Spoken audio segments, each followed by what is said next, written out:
What's up, y'all? It's Jet. Welcome back to another video. This is my first video in my Machu Picchu series. In part 1, I'm diving into my impressions of Cusco, Peru, from the altitude to the food. Stay tuned for part 2 where we'll explore Sacred Valley, and part 3, the big one, Machu Picchu.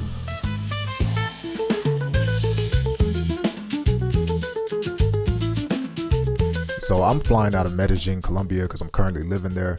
I ended up finding a round trip flight for around $388 flying into Cusco with a stop in Lima.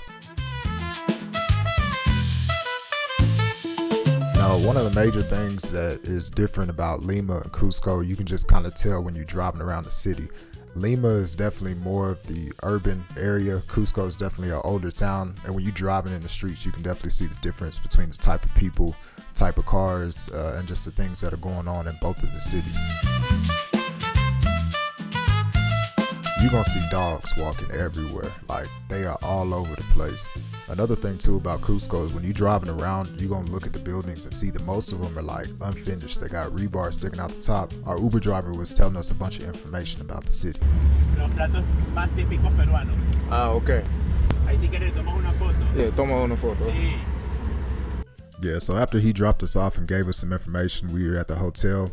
Now, we ended up checking into this hotel. It's a little small, like boutique hotel, so it wasn't nothing like extravagant, but it was definitely sufficient for what we needed. Now, when you first get there, they suggest that you drink this coca tea because of the altitude. And man, let me tell you, you need to drink that because that altitude is nothing to play with. Like, it was very hard for me to breathe up there, but they say that drinking this really helps with the symptoms and to alleviate the symptoms of altitude sickness. So after we got settled in, I ended up heading out and just walking around the city just to get an experience of what it's like actually being on the ground out there, trying to find some food as well because I was definitely very hungry. One major thing you have to do when you get out there is making sure you drink plenty of water because first of all, you're going to be walking everywhere. But number two, because of the altitude, it's a lot harder to breathe. It's a lot harder on your body. So you have to make sure you got food, make sure you got water, and make sure you're ready to walk. Now for me, y'all know I love mountains. So anytime I can go to a city that has mountains surrounding it, I'm always in heaven. And the vibes here are definitely different than a city like Medellin. Like I said earlier, dogs are all over the place.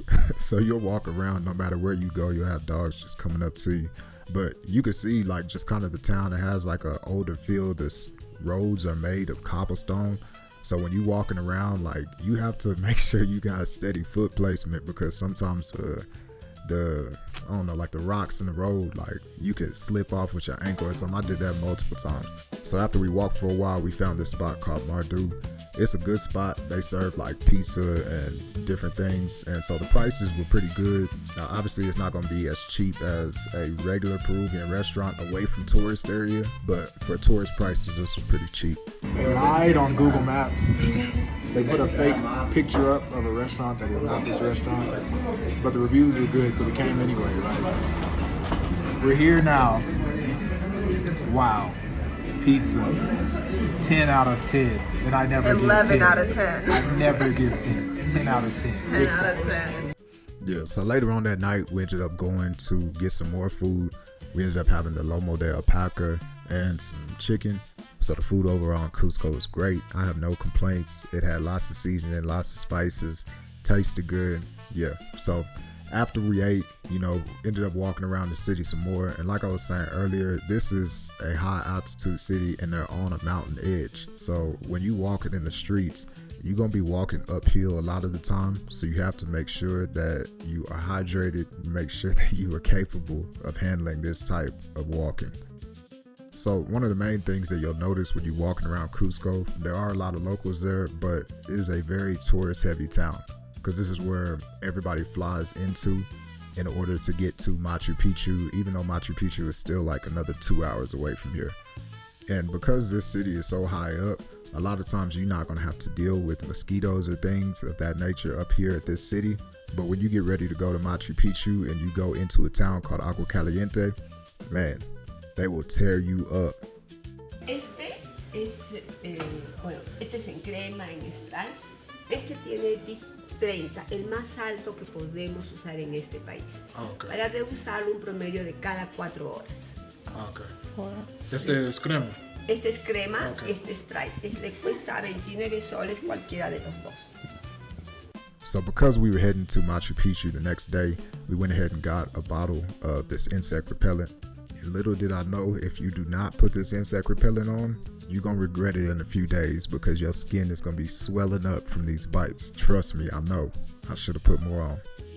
So overall, my first impressions of Cusco is definitely a smaller, older town that's built off in these mountains.